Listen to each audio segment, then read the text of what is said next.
Shri Matre Namaha. Namaste everyone. Here today experience the divine and powerful vibrations of the Durga Suktam, a sacred Vedic mantra dedicated to Ma Goddess Durga.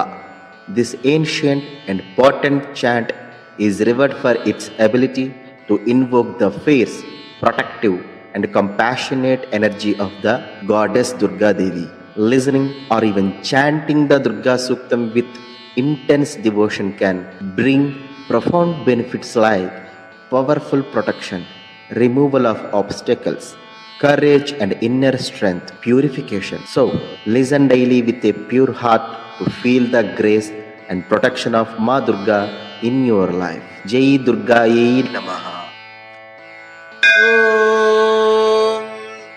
जातवेदसे सुनवामसो ममराति यतो निदहाति वेदः स नः पर्षदति दुर्गाणि विश्वानावेव सिन्धुन्दुरितात्यग्निः तामग्निवर्णान् तपसा ज्वलन्तीं वैरोचनीं कर्मफलेषु जुष्टाम् दुर्गां देवीकुं शरणमहं प्रपद्ये सुतरसि तरसे नमः अग्ने त्वं पारयानव्यो अस्मान् स्वस्तिभिरति दुर्गाणि विश्वा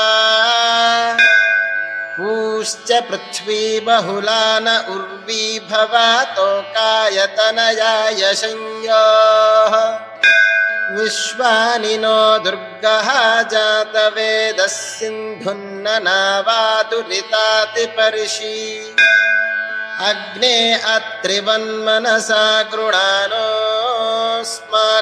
बोध्यपिता तनूनाम् पृतनाजितगुं सहमानमुग्रमग्निगुं हुवेम परमात् सधस्थात् स नः पर्षदति दुर्गाणि विश्वाक्षामद्देवो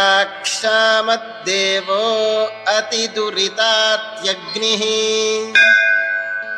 प्रत्नोषिकमीड्यो अध्वरेषु सनाच्च होतानव्यश्च सत्सि स्वाञ्चाग्ने तनुवं पिप्रयस्वास्मभ्यं च सौभगमायजस्व गोभिर्जुष्टमयुजो निषिक्तं तवेन्द्रविष्णोरनुसञ्चरेम नाकस्य पृष्ठमभिसंवसानो वैष्णवीन्लोक इह मादयन्ताम् कात्यायनाय विद्महे कन्याकुमारि धीमहि तन्नो दुर्गिः प्रचोदयात्